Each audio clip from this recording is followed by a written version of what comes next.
சிவபெருமான அழிவிற்கான கடவுளாக தான் பலரும் நினைத்து கொண்டிருக்கிறாங்க. ஆனால் உண்மையிலே அவர் தீமையை அழித்து மோட்சத்தை அளிக்கக்கூடியவர் என்பது பலருக்கும் தெரியாது. மற்ற தெய்வங்களுக்கு இல்லாத பல்வேறு தனித்துவமான குணங்களை கொண்டவர் சிவபெருமான். மற்ற தெய்வங்களைப் போல் இல்லாமல் எளிதில் அருள் கூடிய தெய்வமாக விளங்குபவர் சிவபெருமான். இவரது முக்கிய அடையாளமாக திகழும் நெற்றிக்கண் எதற்காக உள்ளது என்ற கேள்வி அனைவரின் மனதில் நிச்சயமாக எழும். அதை பற்றின ஒரு பதிவு தான் இப்போ பார்க்கலாம். வாங்க வீடியோக்குள்ளே போகலாம். இந்து புராணங்களின்படி பிரம்மா உயிர்களை படைப்பதற்கான கடவுளாகவும், விஷ்ணு படைக்கப்பட்ட உயிர்களை காக்கும் கடவுளாகவும், சிவபெருமான் அந்த உயிர்களின் பாவங்களை அழித்து மோட்சங்களை தரக்கூடிய கடவுளாகவும் கருதப்படுகிறார். சிவபெருமானின் உருவத்தை குறிப்பிடும் போது புலித்தோல் ஆடை, கையில் திரிசூலம், உடுக்கை, கழுத்தில் ருத்ராட்சம், பாம்பு, உடல் முழுவதும் திருநீறு, நெற்றியில் 3வது கண் என்பதுதான். நெற்றியில் இருக்கக்கூடிய 3வது கண் அல்லது நெற்றிக்கண் கோபத்தின் அடையாளமாக குறிப்பிடப்படுகிறது.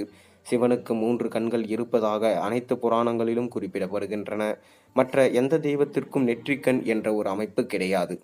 அதிகமாக கோபம் வெளிப்படும் சமயத்தில் சிவனின் நெற்றிக்கண் திறக்கும் என கதைகளில் கேட்டிருக்கிறோம். சிவபெருமான் நெற்றிக்கண்ணை திறந்தால் எதிரில் இருப்பவை அனைத்தும் எரிந்து சாம்பலாகிவிடும் என சிவபெருமான் முதற் கடவுளாக கொண்ட சைவர்கள் தீவிரமாக நம்புகிறார்கள்.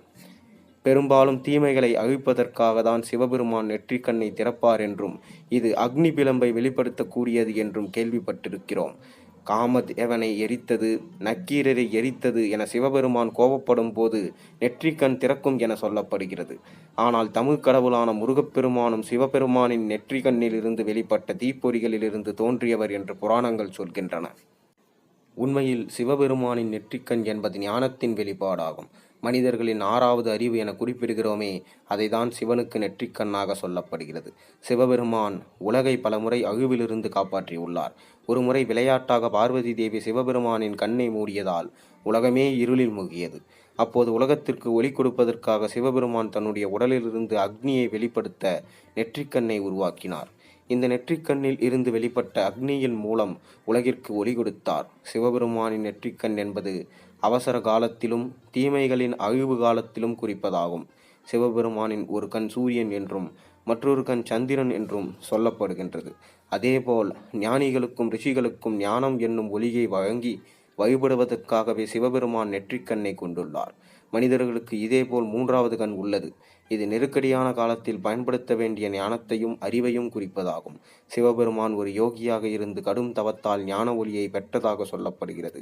யோகத்தின் தொடக்கமாகவும் முடிவாகவும் அமைவது சிவனே என்பதால் இவரை ஆதியோகி என்று அழைக்கின்றோம்.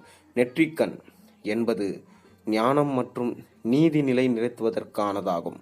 மேலும் இது முக்காலத்தையும் உணரும் யோக நிலையை காட்டக்கூடியதாகும். இதனால தானே பார்த்தீங்கன்னா சிவனை வணங்கும் யோகிகளுக்கும் முக்காலத்தையும் உணர்ந்து வழிகாட்டும் ஆற்றல் இருந்தது. ஒழுக்க நெறியுடன் ஒருவர் எப்போதும் விழிப்புடனும் ஞானத்துடனும் இருக்க வேண்டும் என்பதை உணர்த்துவதற்காகவே நெற்றியில் 3வது கண் சிவபெருமான் கொண்டிருக்கிறார். உங்களுக்கு சிவபெருமானின் 3வது கண் ஏன் வந்தது, எதனால் வந்தது, அது எதற்காக உள்ளது என்பது நீங்கள் தெரிஞ்சிருப்பீங்கன்னு நம்புகிறேன். மறக்காமல் சேனலுக்கு சப்ஸ்கிரைப் பண்ணுங்கள், லைக் பண்ணுங்கள், பெல் ஐக்கனை ப்ரெஸ் பண்ணுங்கள். அப்போ தான் நான் போடுற வீடியோஸ் எல்லாம் உங்களுக்கு நோட்டிஃபிகேஷனாக வரும். மேலும் இந்த ஆன்மீக பதிவு உங்களுக்கு பிடிச்சிருந்தா உங்கள் நண்பர்களுக்கும் பகிர்ந்துக்குங்க. நாளை ஒரு நல்ல அருமையான ஆன்மீக பதிவோடு உங்களை சந்திக்கின்றேன். அதுவரை உங்களிடம் விடைபெறுகின்றேன். நன்றி, வணக்கம்.